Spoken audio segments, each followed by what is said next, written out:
On a Tuesday in July, 3 numbers went up on the main display of Mission Control, and for close to a minute nobody in the room said anything at all. They were not surprising because they were strange.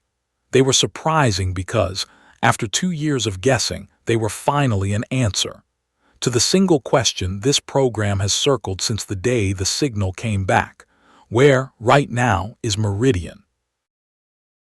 We have followed Meridian from its 1997 silence, through a signal that returned 27 years later on the wrong bearing, to a hidden data channel that decodes as coordinates measured not from the stars, but from the exact instant everything went quiet. That origin point was confirmed present at the original cutout itself. This is the story of what happened when the team finally ran the numbers all the way through. Turning a repeating triplet into an actual position in space required 3 separate pieces to lock together: a confirmed origin, a confirmed reference frame's orientation, and enough decoded repetitions to establish a reliable drift rate.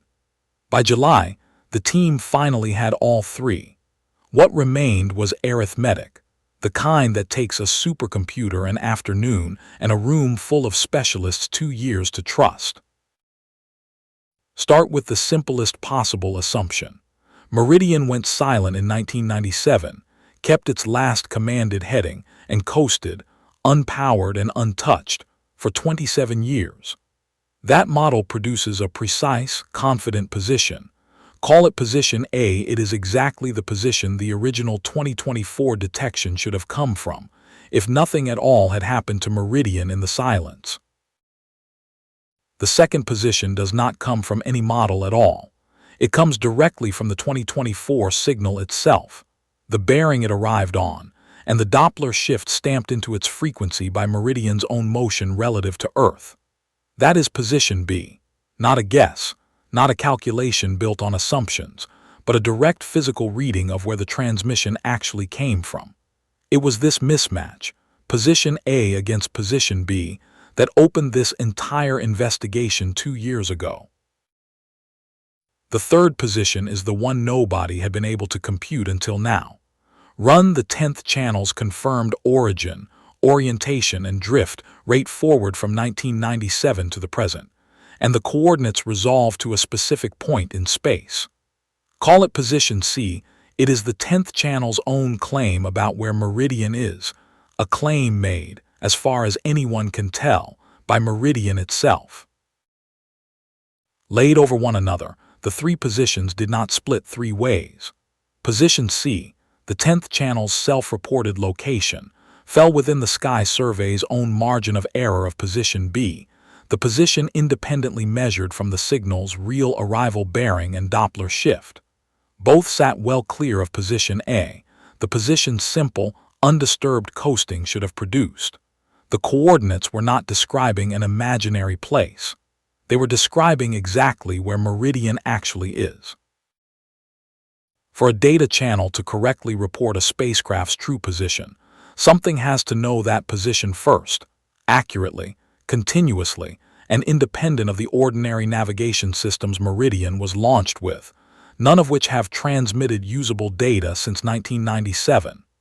Agreement between position B and position C is not a coincidence a program can shrug off. It is a claim that something, for 27 years, was keeping track. The first camp's explanation stays inside the spacecraft. Deep space probes of Meridian's era occasionally carried backup or experimental subsystems that never made it into public mission summaries, some dormant for the probe's entire operational life. This camp holds that the 1997 event activated exactly such a subsystem, one built for self-tracking, sitting unused for 18 years, switched on by whatever caused the flicker, and quietly doing its job ever since. The second camp does not accept that any 1970s hardware, dormant or not, could deliver this precision without external correction over 27 years of drift, radiation, and thermal cycling. This camp holds that Meridian's position is being tracked and reported by something outside the spacecraft entirely, a process that took an interest at the moment of the flicker, and has been observing Meridian, not the other way around, ever since. Whichever camp is right, one number sits underneath both and satisfies neither. The maneuvering fuel Meridian carried at the moment of cutout, fully logged and never in dispute, could not physically produce the course correction separating position A from position B and C, not with margin to spare. Not close. However Meridian got from the undisturbed coast to where it actually is, propulsion, as originally designed, was not how it happened. With the model finally trusted enough to use, the team did the obvious next thing. They ran it forward, past the present, into next year and the year after. The 10th channel does not predict a coast. It predicts continued, smooth, non-ballistic drift, consistent with whatever has been moving Meridian since 1997, continuing to do so. If the model holds, Meridian's position next year is already, in a sense, on record, and it will not be where undisturbed physics says it should be either. The trajectory problem, strictly asked, now has an answer. Meridian is where the 10th channel says it is, and the sky agrees.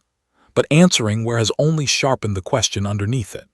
Nothing the program built in 1979 can explain how a probe with a fuel budget for nothing found its way there, or how it has kept accurately reporting its own location for 27 years using a data channel that officially does not exist. Everything the team has confirmed about Meridian's position comes from two kinds of listening, a radio bearing and a decoded data channel, agreeing with each other. Nobody has yet pointed an independent instrument, optical or radar, directly at that patch of sky to confirm that a physical object is actually sitting where both signals insist it is. That attempt is already being scheduled.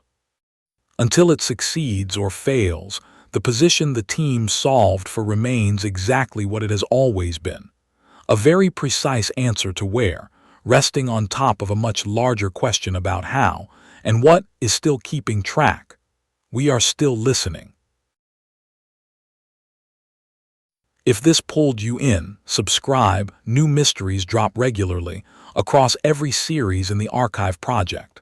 The next episode's waiting.